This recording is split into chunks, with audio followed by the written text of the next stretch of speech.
The cross stands for righteousness. The flag stands for racism. It must come down. The cross represents victory. The flag represents violence. It must come down. The cross represents hope. The flag represents hate. It must come down. For about 5 years now, we've covered every rally, every development, and every angle of the Mississippi flag fight.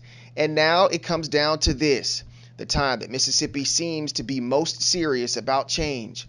Thursday, big-name leaders, black and white, came together recognizing the damage the state faces by not denouncing the state flag bearing the Confederate battle emblem. This is an issue that needs to be resolved, and resolved quickly. The longer it goes, the more it festers, and the harder it's going to be later on. The image of our state is at stake here, ladies and gentlemen. The nation is watching. A rare sight this week as state leaders, lawmakers, and members representing the very best of the state's university athletics came together in solidarity, joining a growing list of organizations and companies denouncing the state flag. Now the SEC and NCAA give the state's flag a resounding thumbs down. Championship games will no longer be played here, which hurts the university's ability to recruit star athletes.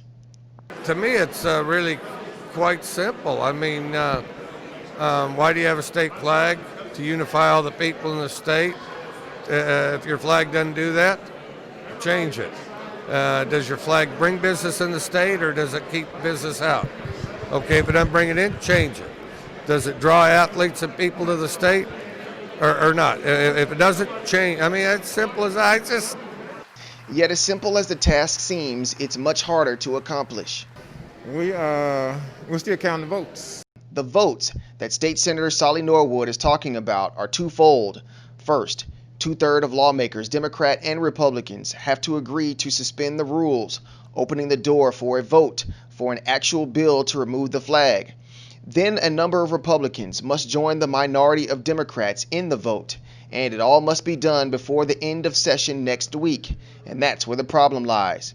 Democrats have been working in overdrive trying to flip Republicans in their favor, but sources tell us they are still 2 to 3 votes short. Right, we should be getting out one day next week, and we're optimistic that we would have the votes next week. If not, then we're not going to stop. We're not going to be dampened by that. We're going to keep on working. Both the House and the Senate now have the support of Lieutenant Governor Delbert Hosemann and Speaker Gunn.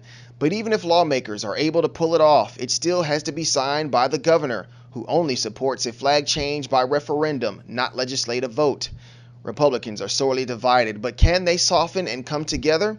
Well, that's the million-dollar question. And I will tell you one thing that really hits me hard is my own children and grandchildren. 20 years from now, when my grandchildren grow up and they say, "Pop, where were you back in 2020 when you had an opportunity to change the flag? What did you do?" And I'm going to tell you, ladies and gentlemen, I want to be able to have a good answer. So now the clock is ticking. It's ticking for those who cry for the healing of social injustice.